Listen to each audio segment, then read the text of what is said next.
Hola, ¿qué tal alumnos? ¿Cómo están? Bienvenidos a esta clase de taller de introducción a la Biblia. Esta es nuestra sesión número 4. Vamos a ver y continuar con nuestro tema. El tema anterior, la clase 3, estuvimos analizando todo lo que es el Tanaj o el Antiguo Testamento, desde el inicio, cómo se escribió, quiénes, los autores, los idiomas. Bueno, hoy en esta clase número 4 vamos a ver acerca de los autores y cómo se escribió el Nuevo Testamento. Este es nuestro tema de hoy, en donde vamos a aprender cómo es que se fue dando la evolución y todas las referencias y todo lo que hoy tenemos como reconocido el Nuevo Testamento. Así es que vamos a hablar sobre temas realmente muy interesantes.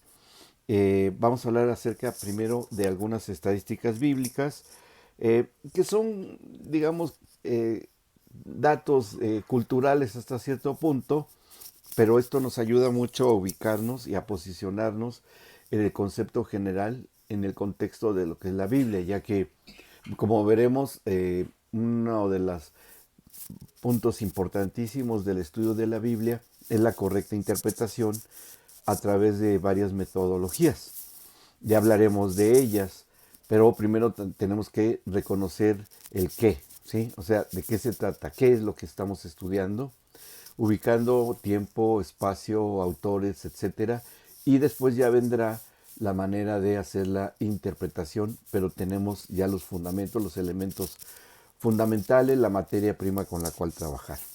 Así es que en lo que respecta a algunos datos interesantes de la Biblia acerca, podríamos decir que cuestiones estadísticas, varía mucho, no por el número de palabras que tiene contenido los escritos originales, sino en el idioma en que esté escrita, ¿sí? Entonces probablemente por ahí surge el comentario de alguien que, que no, que el número de palabras es diferente, entonces eso lo hace diferente. No, porque tiene mucho que ver el idioma en que está escrito, ¿sí? La versión y el idioma.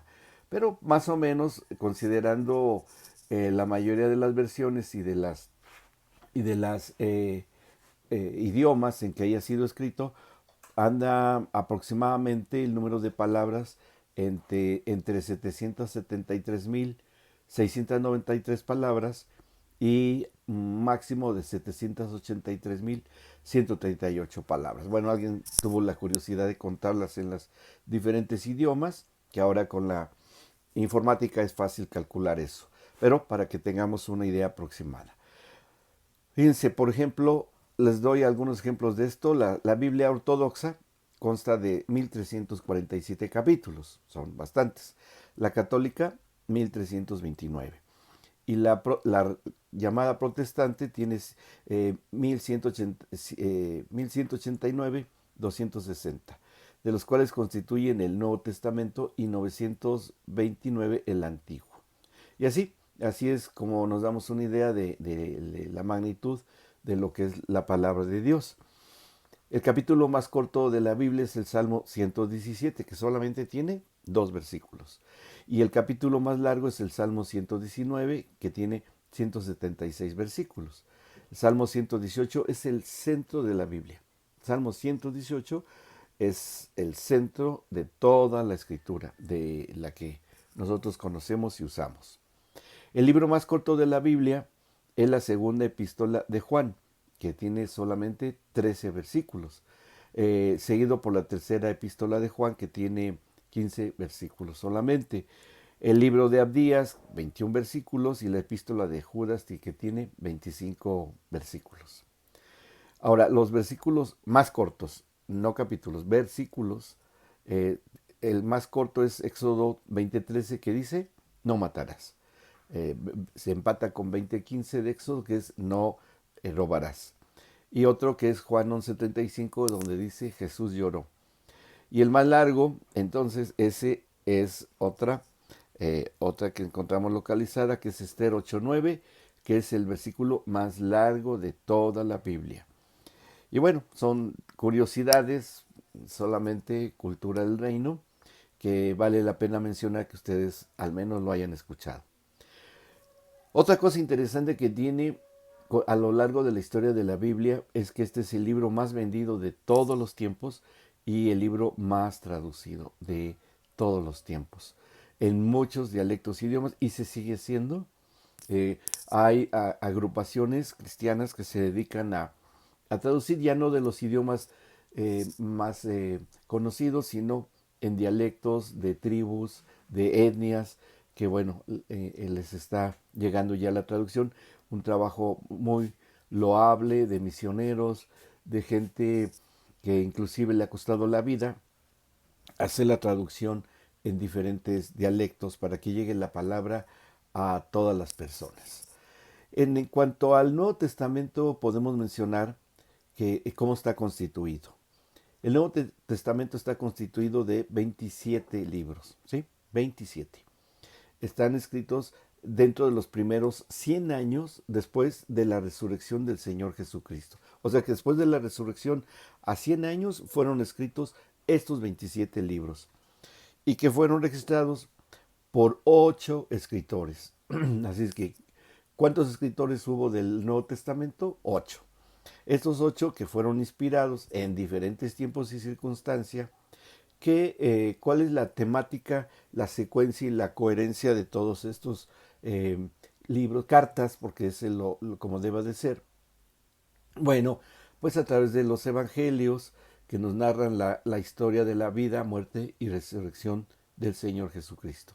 La historia de la iglesia, las cartas escritas para animar e instruir a personas e iglesias, que esa era la intención. Yo sé que la obra del Espíritu Santo fue la de preservar las cartas que escribieron los apóstoles. En su momento fueron para personas específicas en lugares específicos, pero el Señor se encargó de preservarlas para que quedaran y de esta manera se fuese formando la doctrina cristiana.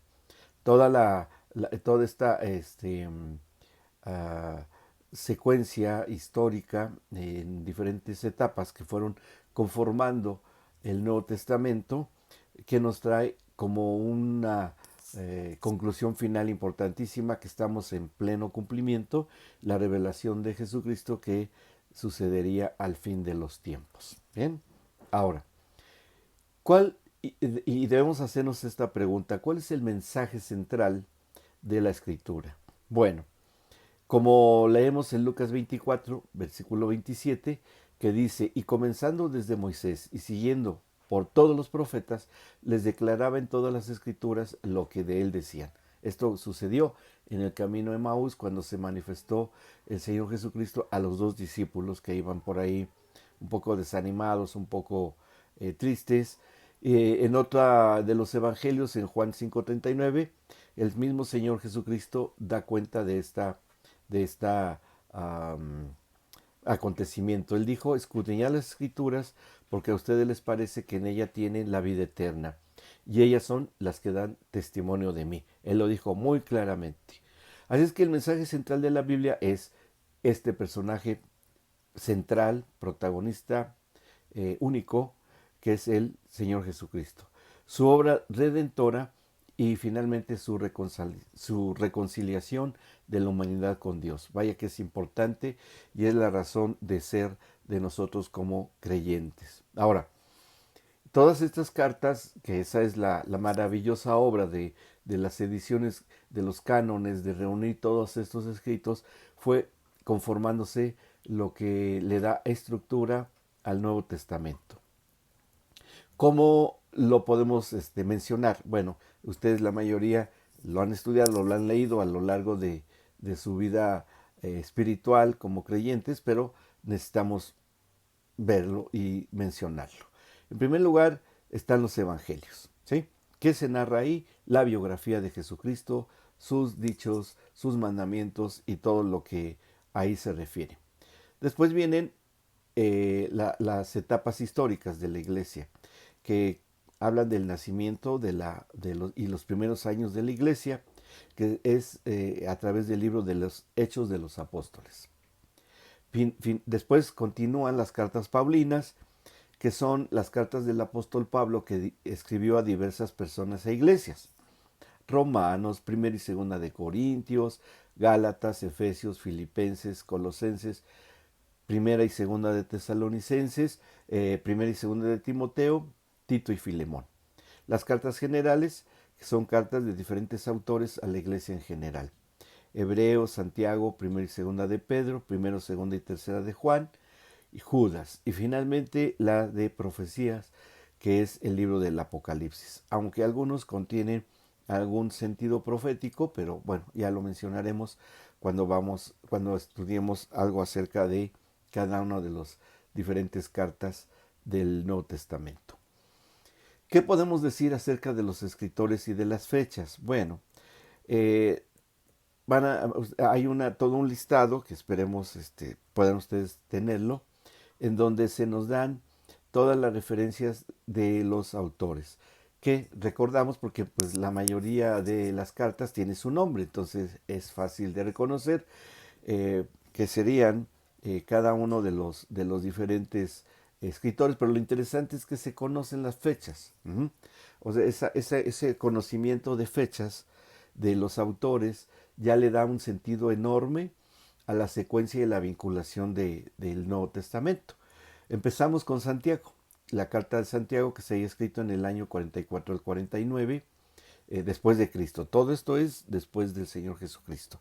Después sigue la carta a los Gálatas escrita por Pablo entre el 49 y el 50. Se dan cuenta que eran totalmente contemporáneos, de hecho formaban parte del grupo de líderes de la iglesia nueva nacida.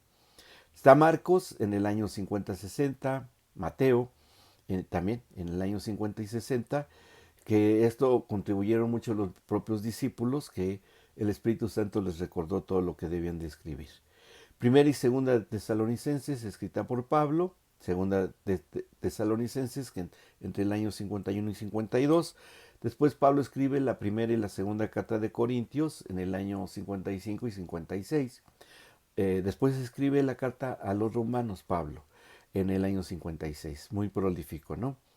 Para ese tiempo ya estaba en escena el doctor Lucas.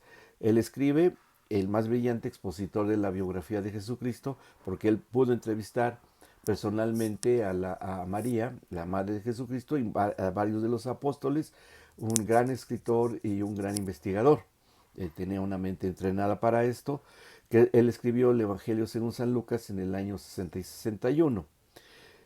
Pablo escribe después Efesios, por esos años, entre el 60 y el 62, escribe Efesios, Filipenses, Filemón, Colosenses, y el libro de los Hechos empieza a ser escrito por el doctor Lucas a partir de este año 62.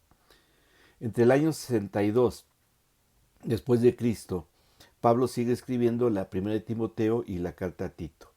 Pedro entra en escena también, ya para el año 64, escribiendo la primera carta de Pedro. Continúa Pablo escribiendo la segunda carta de Timoteo. En el año 66-67 sigue Pedro en la segunda carta de Pedro. La de Hebreos, que no se conoce bien que sea el autor, hay varias hipótesis de quién haya sido el autor de la carta a los Hebreos en el 67-69.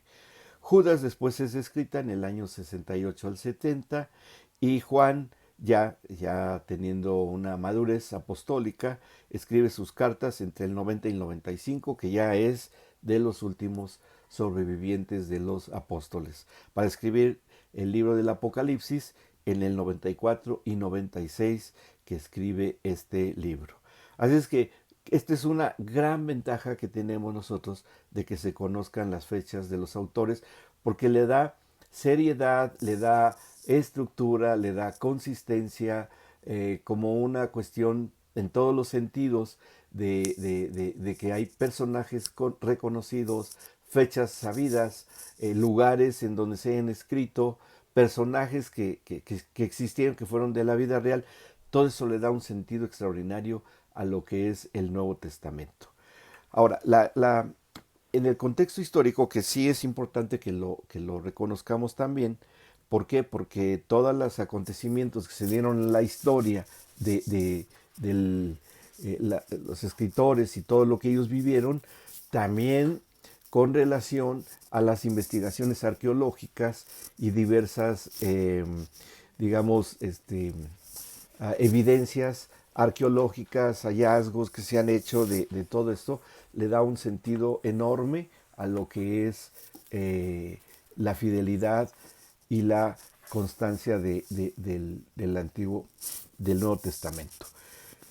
Fíjense que hay cosas interesantes la antropología o de la historia de las culturas antiguas que se van relacionando y que gracias a eso se ha podido establecer una relación en el acontecimientos paralelamente del contexto cultural de esas antiguas naciones y le da coherencia con todo lo que los autores del Nuevo Testamento escribieron. O sea, si yo estoy hablando, porque hoy, el día de hoy, se da por sabido que ya hay vehículos de transporte rápido como los automóviles, y yo escribo una carta y dice, pues tal persona se trasladó de aquí a tal lugar geográfico en estas horas, pocas horas. Eh, Antiguamente dirían, no, eso no puede ser porque yo hago, a caballo hago 3 días. ¿Cómo dice esta persona que iba a hacer tal recorrido en horas? Pero hoy, con un automóvil, es posible, lo que le da coherencia y sentido y constancia de que es la verdad lo que está ahí escrito. Por eso el estudio antropológico de las etnias, de la historia de las culturas, le da sentido a todo lo que está escrito en esas antiguas cartas. Eso es una evidencia muy importante. Y cosas así, por ejemplo, que en el año 60 los romanos comienzan a usar jabón. Bueno, estamos hablando de esas tierras, de esas geografías. En el 65 Roma es incendiada, Nerón declara indeseables a los cristianos, se comienza a pintar sobre lienzos, algunas de las pequeñas escrituras en las catacumbas que hablan de mensajes cristianos, tumbas de cristianos que se menciona frases del Antiguo Testamento, de los cristianos de la iglesia primitiva. O sea, ahí vamos viendo cómo esto es sumamente interesante, ¿no? Eh, por esos años hay acontecimientos mundiales que quedan registrados. Hace erupción el monte Vesubio en Italia, sepulta a Pompeya. En China se empiezan a dar las bases del método científico, que es cuando Pablo empieza a hacer sus viajes en el año 85. En el 90 las iglesias empiezan a compartir las cartas, que eso fue estratégico por parte del Señor, que se empezaran a enviar las cartas entre las diferentes iglesias. Empiezan a circular los 4 evangelios ya para el año 100, ya como una sola colección. O sea, ya se empiezan a recolectar todos estos escritos que pues se copiaban y se copiaban y se empiezan a difundir. Esta empieza a darse con los 4 evangelios en el año 100, que por cierto ahí ya se tiene evidencias en Europa de ya trabajos dentales, ¿no? O sea, sin anestesia, con Arquígenes, que es el fundador de los dentistas. Bien. Para el año 120 ya se empiezan a difundir las 13 cartas de Pablo. Ya empiezan a circular en un solo volumen. En el año 140 un hombre, Marción, reescribe el Nuevo Testamento, lo que provoca que los líderes de la iglesia empiecen a establecer lo que va a ser el Nuevo Testamento. La iglesia en 145 con Marción, que fue un personaje, se empieza muy controvertido, muy opositor. Se compila el Nuevo Testamento completo, que es muy similar al que tenemos. En el año 145 ya empieza a tomar la forma de lo que ya tenemos nosotros acá. En el 150, Galeno descubre que la sangre no solo fluye por las venas, sino también por las arterias que se pensaban tenían aire. Bueno, pero ¿por qué relacionamos un acontecimiento? Porque se conoce el tipo de pensamiento científico, materialista, de ahí la oposición, y la oposición va quedando escrita. Por eso tenemos autores también de esos años, que fue Flavio Josefo, que fue un cronista judío al servicio del Imperio Romano, viviendo ahí en Jerusalén, que se tienen los libros, los más cercanos a los años originales, que también hablan acerca de la persona de Jesucristo como un profeta rebelde. Entonces todo esto va dándole sentido histórico y real a lo que fue todo el Nuevo Testamento. Hay un consejo, ya para el año 400 se forma un primer consejo y confirman los primeros 27 libros del Nuevo Testamento como verdaderos e inspirados por Dios. Sí, para esas fechas ya tenemos esta constancia de que sí fue verdaderamente un libro de origen divino y inspirado por Dios. Toda esta historia de la Biblia de la persona de Jesús y los primeros cristianos, la primera versión que tenemos conocida es la versión de los 70 del Antiguo Testamento. Ahora los vamos a relacionar porque hay un antecedente histórico de trasfondo.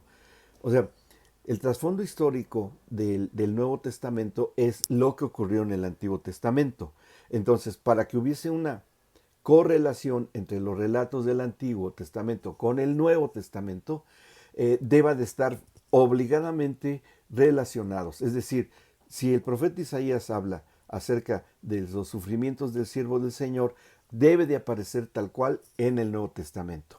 Esa es la relación sobrenatural maravillosa que debe de existir en esto, ¿no? Y hay antecedentes históricos que no necesariamente tienen una hechura ya así, física, material, sino de acuerdo a la época en que fueron escritas. Por ejemplo, los papiros, ¿no?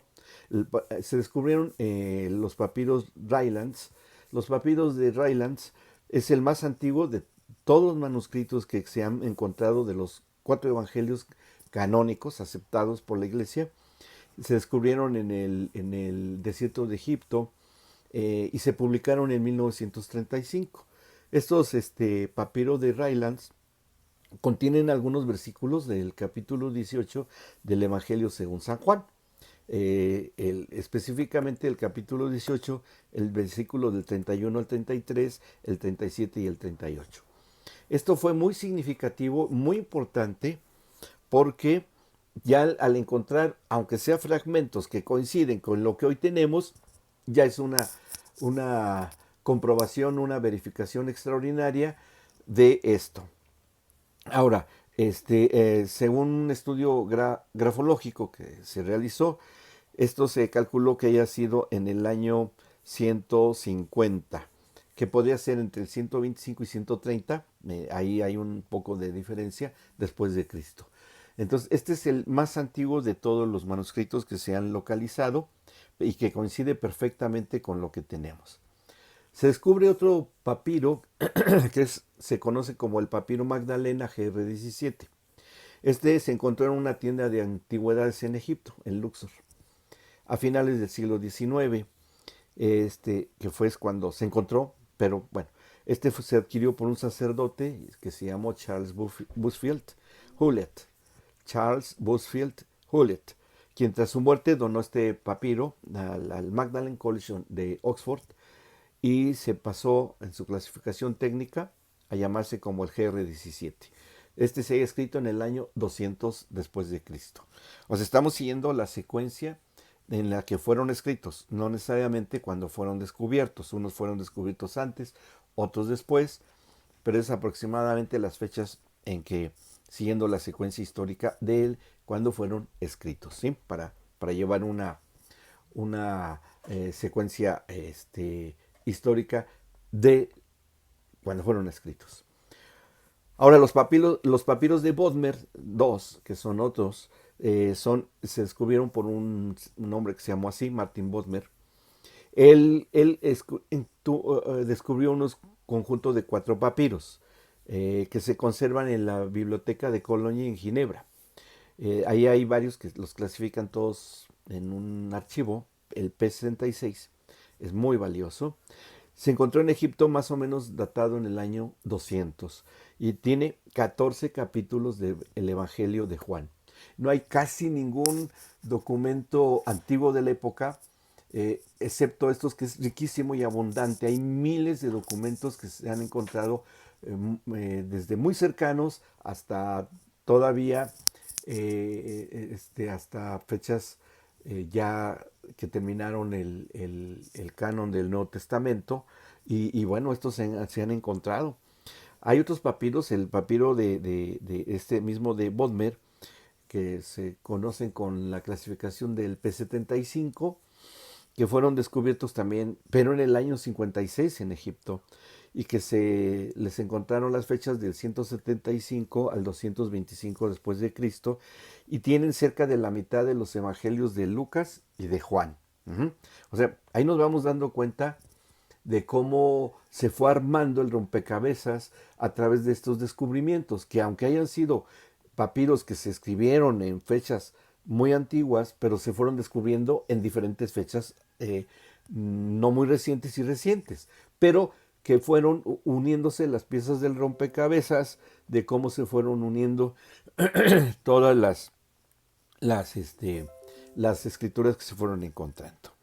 Bueno, después tenemos el Bodmer P75, que tiene el manuscrito más antiguo y que fue interpretado por diferentes escritores con una demostración de que para las primeras escrituristas o autores de las primeras comunidades cristianas, es decir, que ya el mismo evangelio estaba uniendo a comunidades para estudiarlas, para aprenderlas, y que eso al hacer su, digamos, su biblioteca o su relato, sus comentarios, como hayan sido también en la Reforma, ya le hayan dado cada vez más forma y consistencia al Antiguo Testamento.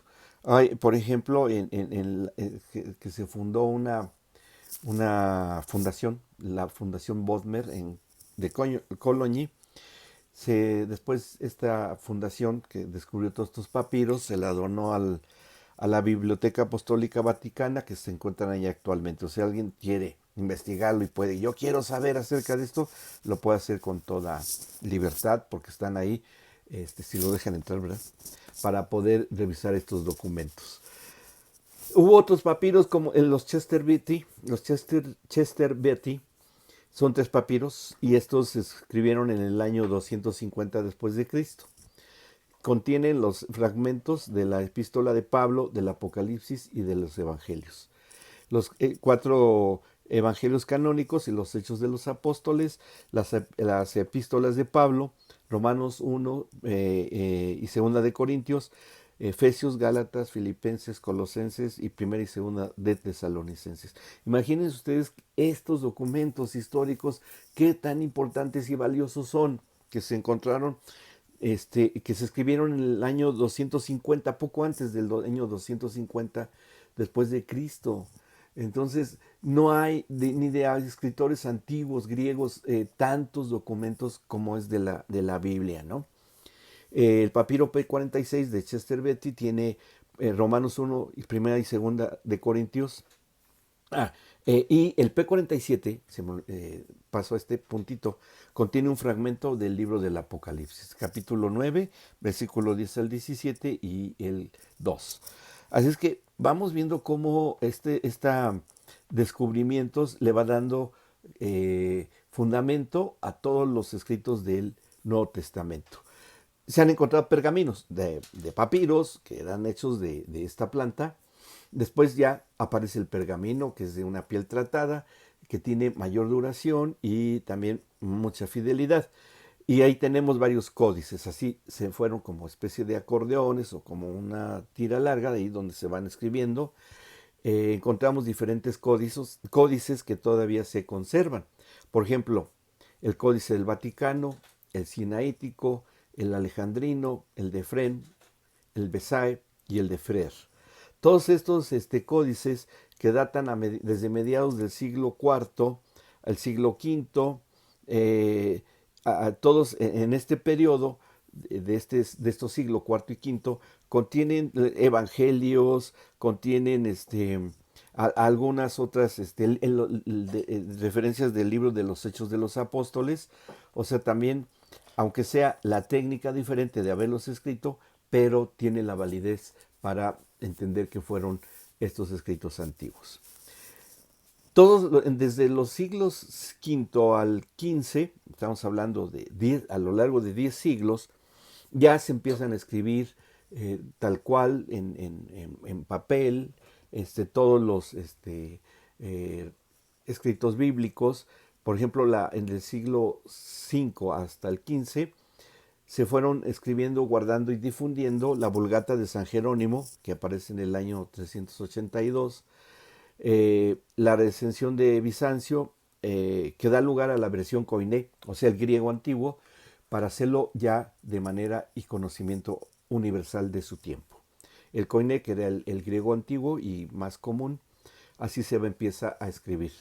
La versión pesita siríaca se escribe en el siglo V, la versión armenia también, las copias de los monasterios, labor importante de los monjes que empezaron a escribir todos los libros, todos los evangelios, todas las cartas, aunque se estaban guardando, que eso fue importante que se guardaran en bibliotecas. Del siglo V al XIX,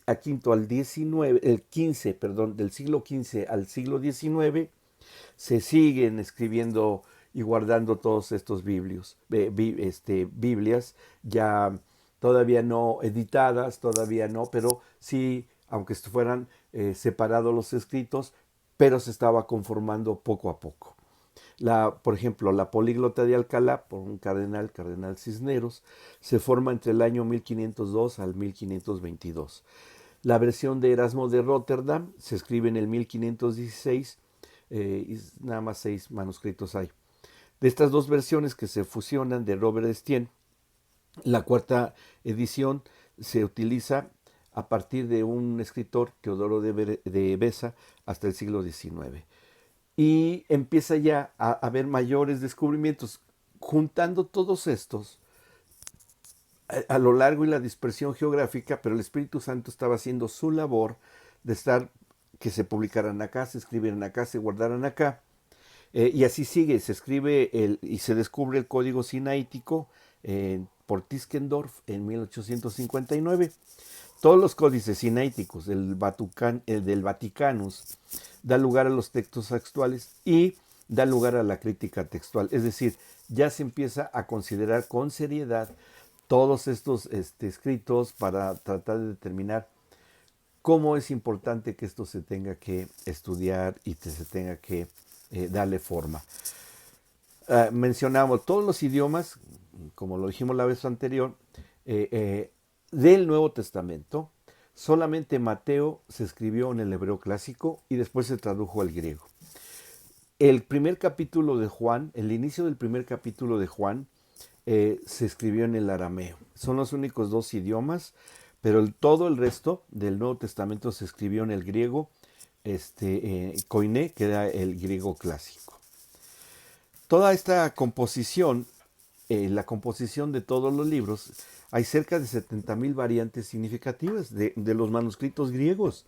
Ahora, toda esta enorme composición de variantes del Nuevo Testamento, la crítica moderna los fue sintetizando, los fue acomodando, dijo esto está repetido, esto por acá ya se dijo, esto no, esto lo incluimos, como un rompecabezas enorme, ¿no?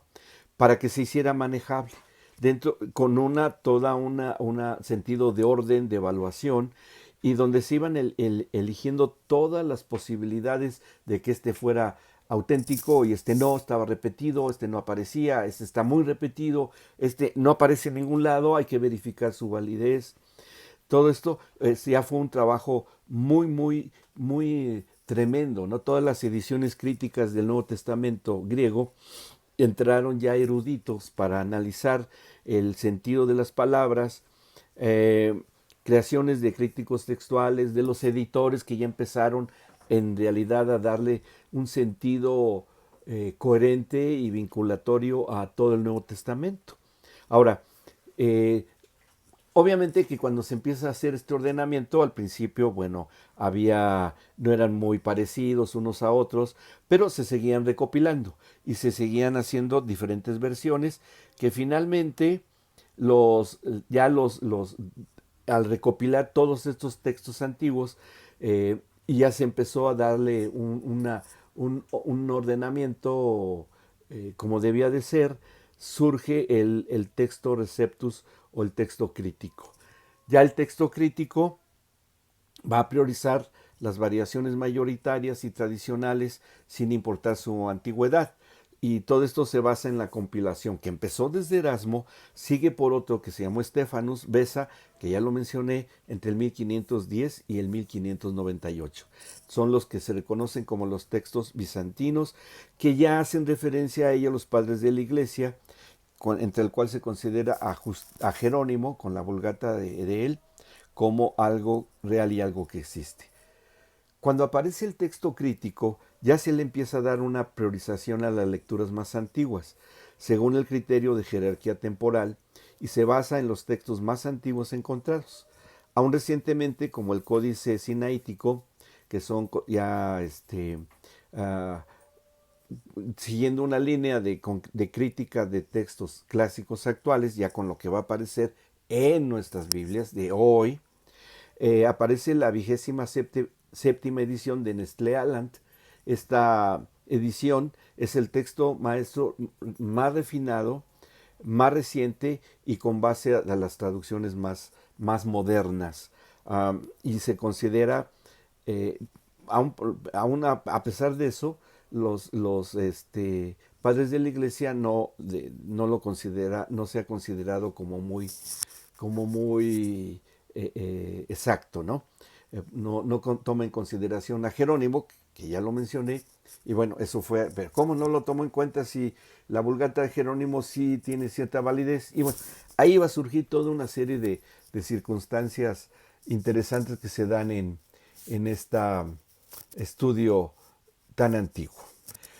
Bueno, alumnos, esto es lo que podemos mencionar en esta primera parte de esta clase número 4.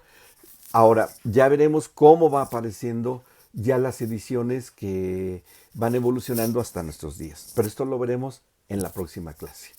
Bueno, ha sido un gusto estar con ustedes en esta clase número 4 de Introducción al Estudio de la Biblia. Y es mucha información, pero recuerden, es cultura del reino. No va a pasar nada si no se aprenden todo lo que os he mencionado, pero sí que sepan que existe. Ya tienen una constancia de que esto es así. Bueno, me da mucho gusto haber estado con ustedes y nos vemos la próxima clase. Que Dios los guarde, los cuide y los bendiga. Me despido de ustedes. Dios los bendiga.